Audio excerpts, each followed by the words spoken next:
Ng mga biyaheng pabalik ng Maynila ng mga nagbakasyon itong Semana Santa, isang bus ang itinimbre sa mga otoridad na hinold up kanina sa EDSA. Nagpabigat sa daloy ng trapiko ang isinagawang operasyon para harangin na naturang bus. Pero hindi po natunton ang mga hold-upper. Nakatutok sa Emil Sumangil, exclusive. Sa paunang impormasyong hawak ng pulisya, ang hino-hold up pampasaherong bus ng Victory Liner mula sa area ng Magallanes, Makati na tumatakbo sa northbound lane ng EDSA. Pagdating namin sa ibabaw ng EDSA Santolan flyover, mabagal na ang daloy ng mga sasakyan hanggang sa pagsapit ng Cubao. Isang bus ng Victory Liner, di kalayuan sa aming pwesto ang kasalukuyang binubuntutan ng mga pulis, nalula ng mga motorsiklo. Sa kanto ng EDSA at Main Avenue, hinarang na ang bus. Dinikitan ng District Mobile Force ang pintuan habang ang QCPD SWAT team perimeter ang pinostehan sa pag-aakalang ito ang bus na hino-hold up. Nang beripikahin ang bus na ito, negatibo ang alarma.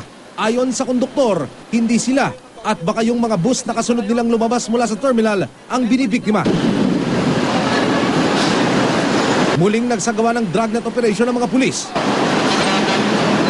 Meron po kaming natanggap na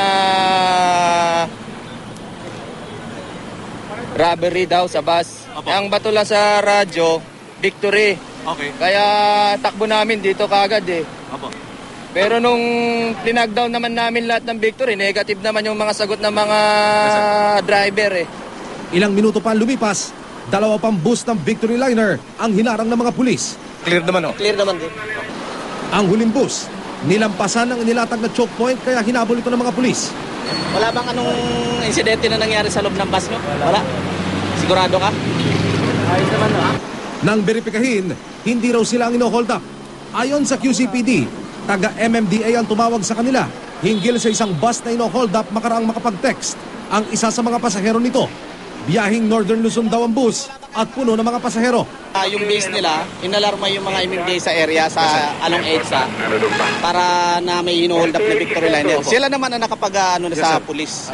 Nang muling makipag-ugnayan ng QCPD sa MMDA, lumitaw na hindi na nakapasok sa area ng Quezon City ang bus na hinold up.